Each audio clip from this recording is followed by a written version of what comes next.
Beetlejuice. Beetlejuice. Beetlejuice. It's showtime. Alright guys, let's get started with this first project. And if you haven't been able to tell already, the theme of this video is gonna be Beetlejuice. So of course Halloween is on its way and it's one of the happiest times of the year for me, so I definitely love to get into the Halloween themed projects. And you know, if it's not your thing, I totally understand if you choose not to, you know, continue on with this video.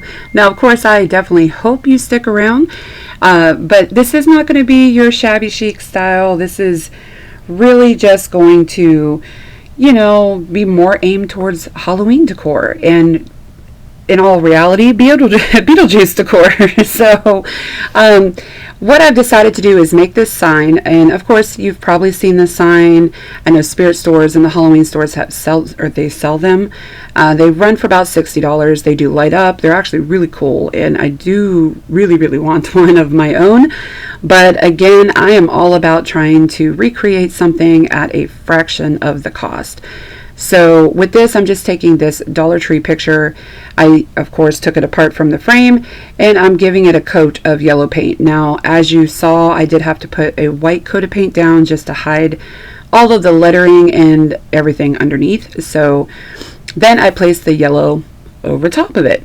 As for the frame portion goes, I do initially paint this black. Now I realized after the fact that I didn't want it black. I actually wanted it to be red, and well, I do go back over this with red paint, and it works out just fine. And honestly, I probably could have just left it black because, you know, in the end it is my own take on this project. You know, kind of not, I don't want to say copying it, but you know, I'm inspired by it, of course, and I wanted it to look very similar. So anyway, end of story. I do go back and paint it red. Now for the arrows, these are also from Dollar Tree. I'm using 2 of them. The reason being is I needed to have that length for the arrow through the sign, and just using one of these wasn't going to work. They're kind of short. So I decided I was going to kind of finagle them, kind of cut them down. So I have a nice long top part and a nice long bottom part. Now all I'm doing here is just taking my super sharp X-Acto knife and I'm just scoring the front and the back of these, and once you have a good score on there, you can just really just snap it in half. I wasn't going to waste time with trying to use a miter saw or any of that stuff on this. These pieces are so thin, it is super easy to just use your X-Acto knife. Now once I get those completely split in 2 and got my 2 pieces ready to go, I did sand it down on the ends. Not really just because nobody's going to see these pieces. Those are going to be behind the sign, but I guess it was just force of habit. I didn't want to get a splinter. So, you know, that's what I did. But with this arrow, or 2 pieces of arrow here, I'm just going to paint these red. And I love this apple barrel red. It is very bright and vibrant, and it only took 1 coat to cover these guys up. So once those were painted, I'm going back over to the main part of the sign, and we are going to put Beetlejuice on this. Now before I really get into this, I do want to kind of explain what this video is about today. I am actually a part of a wonderful group of people in this Halloween Fang-tastic DIY collab. It is hosted by Crafty Leanie, and all of these beautiful, wonderful crafters here are a part of it. So the playlist will be listed in my description box below for you guys to check out their DIYs as well. But okay, so back to this. Now, I had thought initially I was going to go ahead and maybe create a stencil on my Cricut, or even just cut the letters out on some vinyl. But you know, I don't have a lot of time anymore. It's become harder and harder to get these videos out and work on a second channel that I'm currently working on, as well as have a full-time job and family. So I'm really trying to, you know, negate my time a lot better. But you know, sometimes I just want to have some crafts that aren't going to take too long, and I want to get them done. And, you know, and I still enjoy the process, you guys, trust me. But at the end, this is why I decided to just kind of freehand it. It's not perfect, but you know, as you guys know, I don't care. I don't care.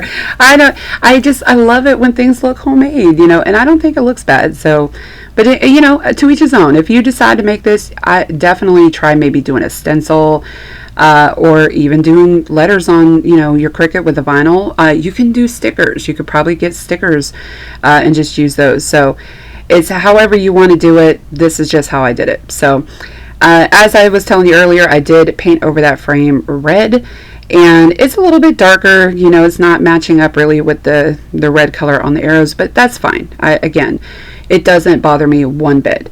So once I have that in there, now my job is to kind of figure out how I'm going to have this arrow angled through the sign.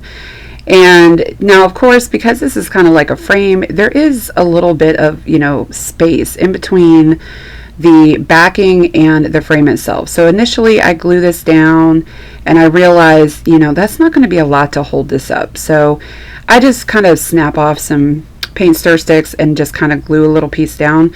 It was actually the perfect like height to fill in that gap, and then it gave me more space to put glue down and glue my arrow down for these pieces. So I would also recommend you guys, like, I love using hot glue, especially for quick projects, but if you are really wanting this to be long lasting, you may want to try using like some super glue, some E6000, you know, something a little bit more stronger than the hot glue itself, especially for this next part. What I decided to do was to make sure this still looked like one of those, you know, light up signs. I just took some of these white beads. I've had this like bucket of beads for like ever. I used to do a lot of jewelry making and things like that in the past, and I thought, you know what better than to use these little white beads around the arrow, around the sign. I threw a couple red ones in there as well, and just give it that impression that this is a light up sign, even though we know it's technically not. But as I was saying, definitely try using some stronger adhesive when you're doing this, because honestly, you guys, I think I had to re-glue these beads on about 3 or 4 times. If I bumped it a certain way, they just popped right off. So I'm not putting that in this video, but you guys know I am not afraid to tell you when something ain't working out right, or it's just whatever. So yeah, definitely think about using maybe some super glue, or, you know, something a little stronger just to keep those on, if this is something you plan to keep, you know, long term. I just kind of went back in and kind of dry brushed, you know, a little bit of like marquee lines in there, because really that's what the sign is supposed to kind of reflect, like a marquee light up sign. And so I just took that red paint and just kind of, you know, dry brushed it around the edges on the inside, and around it, basically around the letters, all of that. And I do take my sanding block after and just kind of sand it down just a little bit, so it's not too, you know, obvious or anything like that. But once it was all said and done, I really thought that this was a cute, very affordable replica of that awesome Beetlejuice sign that is currently out there. And again, I think it's Spirit Store is selling it right now, and it is fantastic. So for a couple of bucks, you know, you couldn't go wrong. You know, I love it.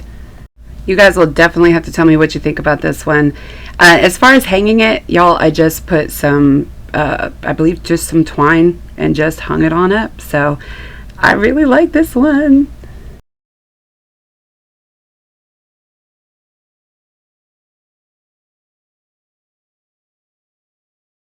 Okay, you guys, so if you are a fan of Beetlejuice, the movie, you already know who this guy is. And he is probably one of my favorite characters, only though he's in it very, very short time. But this may be, I don't know if this would be a little challenging. You know, I wanted to kind of really see what I can do. Of course, I could have made the shrunken head out of clay. I've seen people do them with apples, and there's just so many different ways you probably could do this. I'm just taking these little styrofoam balls. These are from the Dollar Tree as well. And if you heat them up, they will be able to manipulate. The plastic does kind of melt down and warp, and you can kind of squeeze them and manipulate them. So I really just heated this up and then kind of like try to form like kind of like a head, like a face and everything. And then I'm just taking some of this, oh my goodness, I cannot remember the color. I'm so sorry, you guys. But this is a Waverly paint. It is some kind of brown. Honest to God, I cannot remember right now, you guys. But either way, it was the only thing I had to brownish type of color. Like, I think I've mentioned that before. Like, I don't have any like browns anywhere. So anyway, I painted the whole head that color, and then I'm hitting it with that heat gun again, and I'm letting it really sit on there longer and let it bubble and crisp and wrinkle, and because you know how paint will do that too when it's, you know, got the heat on it really, you know, for a long period of time. So it just helped with making this look really shrunken and kind of gross looking, you know. So as you can see, I'm kind of manipulating it even more, just kind of mushing it around, and it's very, you know, it's easy to do. It's pretty pliable once it's heated up. So for the eyes on this, I'm actually just using some white hot glue. I have a bunch of colored hot glue sticks from Surebonder, and I absolutely love the colored glue sticks. You could do so much with hot glue, you guys. Like, I'm such a fan. But I'm just taking the white and kind of, you know, making some circles on there. I am kind of, I guess, wasting the rest of this because I didn't need any more of the white, and I had a black stick following the white stick. So, I mean, I guess in all reality, I could have, you know, just used 2 hot glue guns, but didn't think about that at the time. So I just am gluing on my little white dots there, and then I'm going to take the black and just kind of create a little, you know, pupil on in there and give him some crazy eyes. And I'm going to put some glue on the top of his hair line because we're going to create his funny ponytail that he has on the top of his head. I'm just taking some black yarn. I'm just wrapping it around my hand quite a few times. I will tie it off and just cut it almost like if you're making a tassel, but it's a ponytail basically. I mean, I guess it is still a tassel, same thing. I don't know, but just real easy.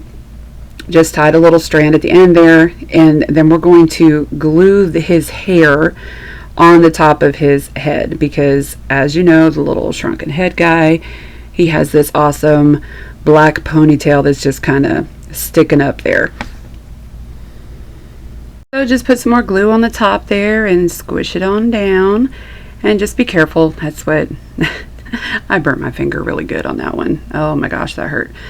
But the next step is the face. So this shrunken head guy, his mouth is actually sewn shut, and I guess initially I wanted to kind of maybe try to sew it in there, but I couldn't find a needle to do that. And I, you know how I am on time, you guys. I was like, nah, I ain't wasting time. Let's just kind of cut a bunch of little pieces of twine and just glue them down in like an X formation, you know, across his mouth.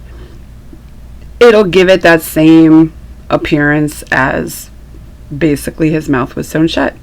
So I do kind of go over it again with my glue gun, and I'll be all honesty with you guys right now. I'll be all honesty. Really, Liz? Words. I will be honest with y'all and let you know, the one that I'm doing right here, this was actually the second one. I had to re-record because I lost the footage on the first one, but this is the first one that I made, and I loved it. He's so cute. Oh, I love him.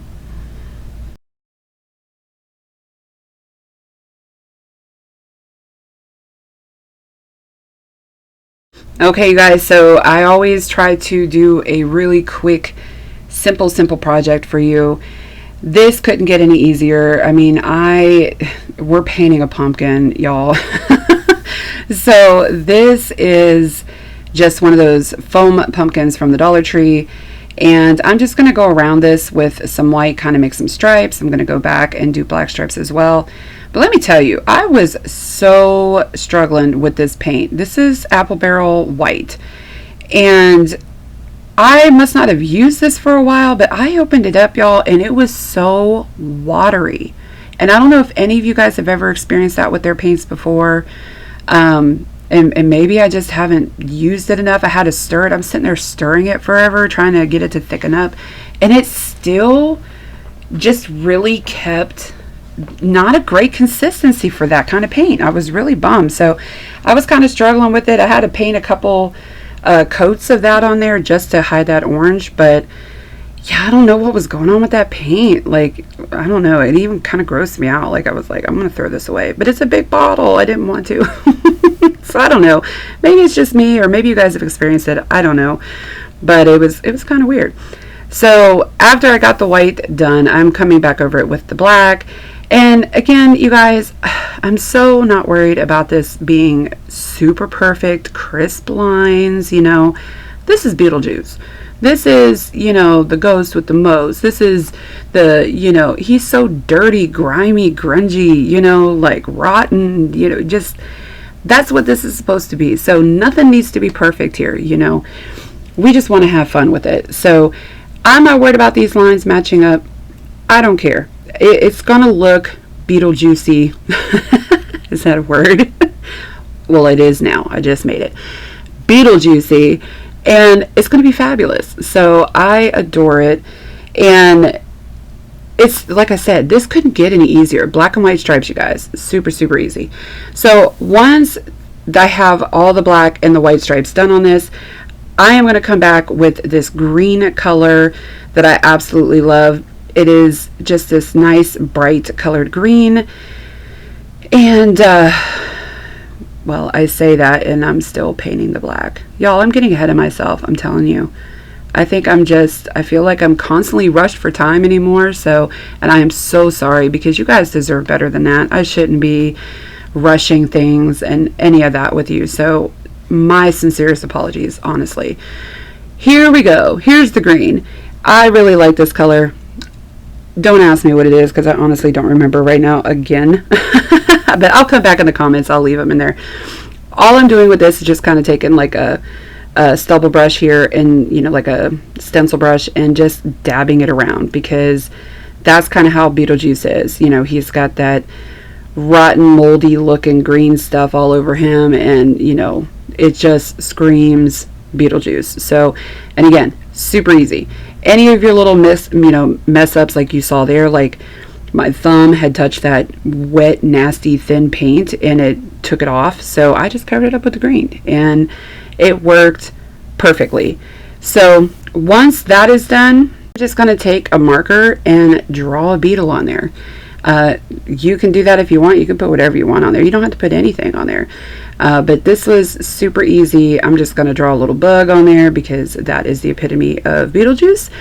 And this is how this turned out. So these are all the projects today, guys. I really, really hope you enjoyed this video.